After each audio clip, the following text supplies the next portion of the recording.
Kerman Arantzasun.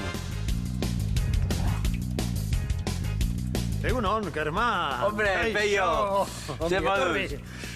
Ze moduz, bidean auto zondo etorri zera horren beste bihurgun eta... Bai, lasa, ni egunero nabil kotxean. Eta, ja, ohituta nago. Eta, bueno, jantzita ere bai, ze hau 700 piko metrotara dago, hau altu dago. Lasai, nik egunero daramat bufanda. Hau da, Kerman bufanda. Eta, bueno, haze nolako negua urtengoa, Bai, hotza izan da benetan. Baina, zu, euskaraz, ja, oso ondo egiten duzula, zorionak. Bueno. Ondo, ez dakit, ni, bueno, egunero noa euskaltekira. Hori bai, baina, urte asko daramat... Euskara ikasten. Ikusten da, bai. Pizkanaka, pizkanaka. Aizu, eta ze santuri jarriko diot kandela azterketa gainditzeko? Ama Virgina, guk hemen Ama Virgina daukagu euskaraz primeran dakina. Ze ondo, Ama Virgina, bazen ikusten.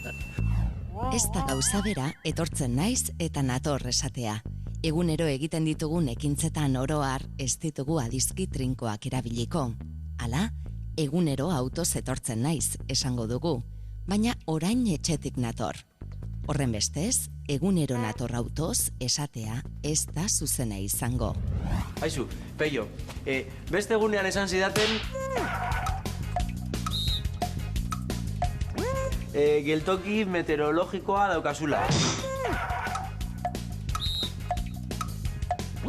Bai, estazio meteorologikoa esan nahi duzu, ez da? Hori, bai. Bueno, hori beste eraikin haundi hartan orain obratan da berrikuntzan dabiltz. Eta nik hemen dauzkat, bai, aparato batzuk horri ikusten da pluviometroa, beste hau heliografoa, eguzkiak nola erretzen duen. Beste astean...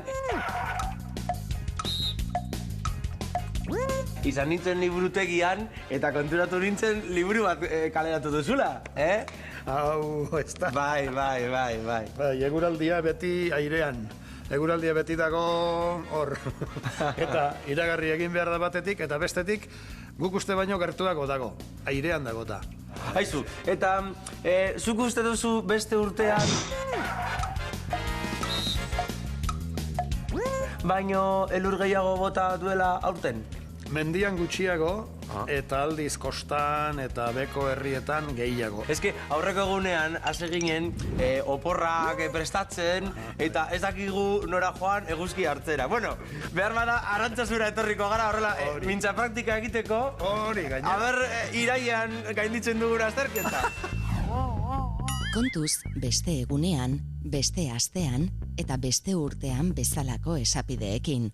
Haien ordez, beste formula hauek erabilditzakegu. Aurreko egunean, lehengo astean, joan den urtean, edota iaz besteak beste. Aizu, Peio, hau berriztu egin alduzue. Eske, joan den urtean kontorren nintzen eta nik aldatuta ikusten dut. Bai, alde hau dena, batez ere gura eta azken urte hauetako kontua da. Eske, nik uste dut iazko neguan etorren nintzela, bai, hori zegoen dana zurituta. Bueno, Kerman, eta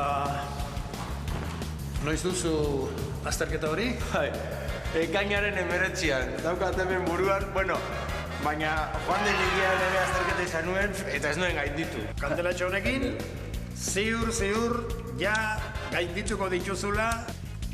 Hemen erdi-erdien jarriko dugu.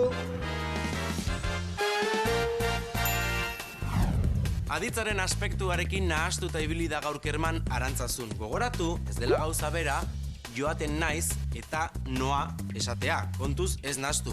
Gauza bada, ni egunero joaten naiz kafetegira, baina momentu hontan orain kafea hartzera noa.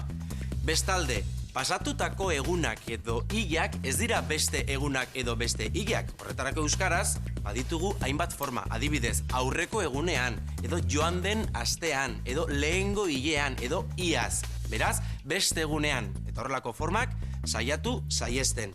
Eta zuek, badakizue, beti bezala, honekin edo arekin, baina egin.